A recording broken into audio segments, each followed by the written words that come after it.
السلام علیکم، پاک ٹی وی 24 میں خوش آمدید۔ میرے خیال میں یہ تو اپنے مفاد کے لیے آ رہے ہیں۔ کشمیر کے بارے میں کچھ بھی نہیں کیا، لال مسجد میں جو بمباری ہوا ہے اس کے بارے میں کچھ بھی نہیں کیا، یہ تو اپنے مفاد کے لیے آ رہے ہیں۔ یہ 2-3 دن ہو گیا یہ بازار بند ہے، ہر آدمی کا کتنا نقصان ہو رہا ہے۔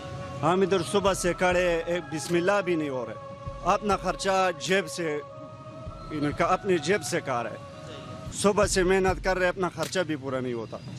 تو میرے خیال میں جو کچھ ہو رہا ہے اپنے ہمارے ساتھ بھی ظلم کر رہے ہیں، وہ اپنے ساتھ بھی ظلم کر رہے ہیں۔ تو یہ ریکویسٹ ہے کہ یہ حکومت جو بھی ہے کوشش کر رہے بہتر ہو جائے گا، مہنگائی پہ بھی قابو پا لے گا، کرپشن کے بارے میں کوشش کر رہے، تو امید ہے انشاءاللہ یہ اچھا ہو جائے گا، چند مہینوں بعد یہ مہنگائی پر بھی قابو پا لے گا۔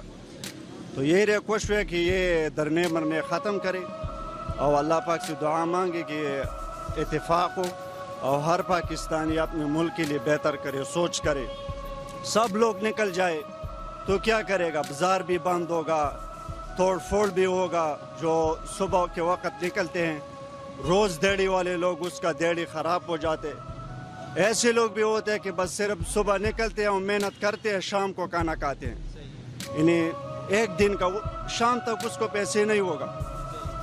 تو ریکویسٹ یہ ہے کہ یہ درنے مرنے ختم ہو جائے اور اللہ پاک سے مانگے، اللہ پاک بہتر کرے۔ ملیں گے نئی ویڈیو کے ساتھ، سبسکرائب بٹن پر کلک کریں اور بیل کے نشان پر بھی کلک کریں تاکہ ہر ویڈیو آپ کو مل سکے۔